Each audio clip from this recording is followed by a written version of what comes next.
1755. So on page 10, Benjamin begins talking about the immigration problem that he sees with the Germans. And as so he puts it, why should the Palatine Boers, right? He's like almost calling them Moors, but Palatine Boers, almost like pigs, Boer, be suffered to swarm into our settlements, and by herding together establish their languages and manners to the exclusion of ours? Why should Pennsylvania, funded by the English, become a colony of aliens who will shortly be so numerous as to Germanize us instead of our Anglifying them? They're gonna Germanize us? What do he mean by them? And will never adopt our language or customs any more than they can acquire our complexion. You see, he's saying they're not our complexion. Who? German, the Palatine Boers, or Moors? Boers, calling them pig Moors, Boers. And he's going to explain the complexion of the Germans right now. Pay close attention. Point 24, which he's making, observations, right, he's given. Which leads me to add one remark. He says that the number of purely white people in the world is proportionally very small. It's very small.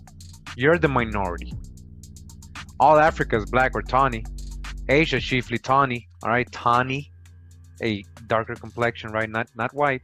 America exclusive of the newcomers, holy soul. All right, what is that saying?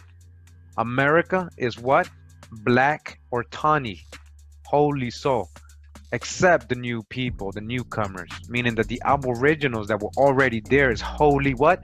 Black or tawny. All right, Benjamin Franklin, and you know. And in Europe, the Spaniards, Italians, French, Russians, Swedes are generally of what we call swarthy complexion. Swarthy.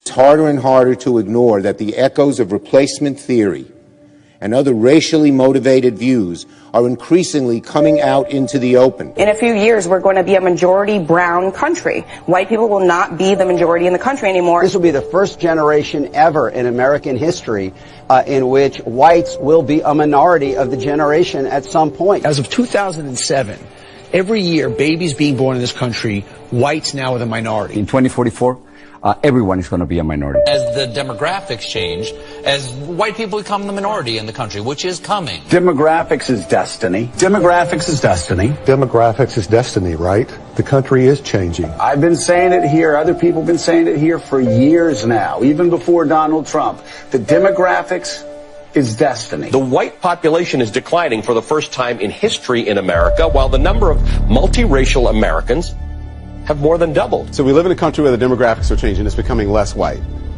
Correct. Okay. You'll be announcing that we're calling the 38 electoral votes of Texas for the Democratic nominee for president. It's changing.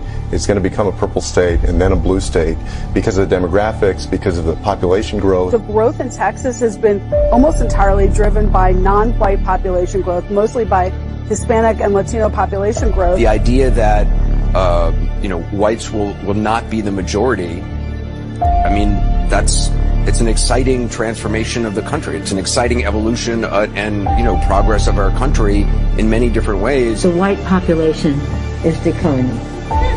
It was always on the upswing. So that speaks to the beautiful diversity of America. It speaks to how that population the demographics will weigh in politically. I believe anybody who acts as a replacement is to blame, not for this particular crime, but it's for no purpose except profit and or political benefit, and it's wrong.